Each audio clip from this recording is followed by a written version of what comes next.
قیامت کی تعیین کا علم اللہ کے سوا کسی کو نہیں۔ کب ہوگی اللہ کو پتہ ہے۔ اس میں کوئی شک نہیں کہ جمعہ کا دن ہوگا، لیکن کون سا جمعہ ہوگا اس کا علم کسی کو نہیں۔ ایک ہے اشراط الساعہ، اس کو کہتے ہیں علامات الساعہ، کہ قیامت کی نشانیاں، وہ اللہ کے پیغمبر نے بتلا دی۔ ان میں علامات جو ہیں وہ دو قسمیں، صغرا بھی ہیں کبرا بھی ہیں، چھوٹی نشانیاں بھی ہیں بڑی نشانیاں بھی ہیں۔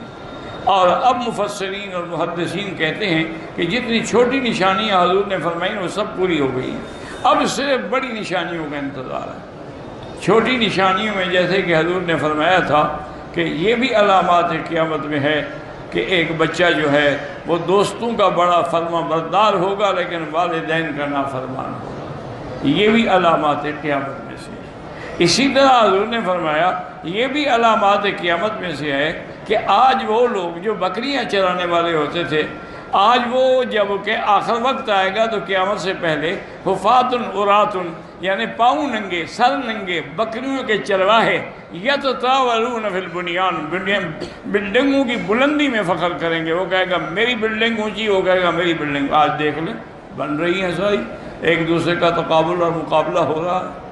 اسی طرح حضور نے فرمایا کہ یکسر الاشجار والابحار، سرزمین حجاز میں درخت بھی زیادہ ہوں گے اور پانی بھی زیادہ ہو جائے گا۔ اب 20 سال پہلے تو کوئی درخت نظر ہی نہیں آتا تھا، تو یہ بھی سب علامات قیامت میں ہے۔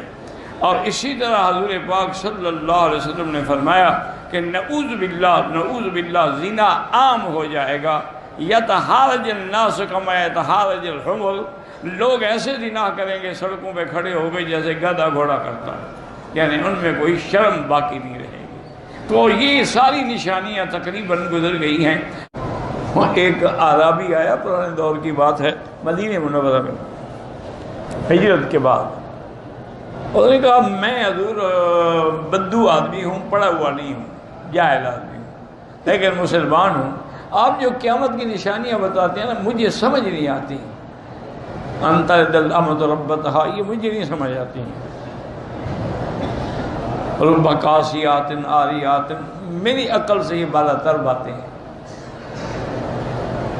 مجھے تو کوئی ایسی نشانی بتلائیں جو میں سمجھ جاؤں کہ بھی اب قیامت قریب آ گئی۔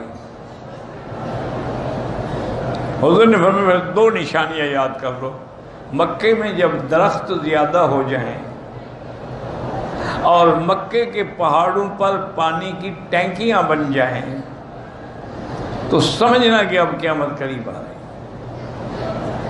آج آپ دیکھ لیں کوئی پہاڑ ہے جہاں ٹینکی نہ بنی ہو؟ اب 1400 سال پہلے تو حضور کے علم نہیں تھا نا کہ یہاں ٹینکیاں بنیں گی، یہ تو اللہ کی وحی تھی۔ آج سے 30 سال پہلے 20 سال پہلے جو لوگ آ رہے ہیں ان سے پوچھیں گے آپ کو کبھی کوئی درخت نظر آتا تھا مکے میں؟ اب جس سڑک پہ جاؤ درخت ہیں،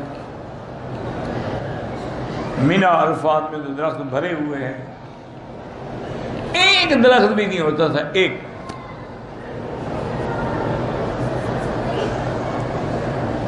تو حضور پاک نے جو بھی بتلایا وہ اللہ کے وحی سے بتلایا اور وہ صحیح تھا۔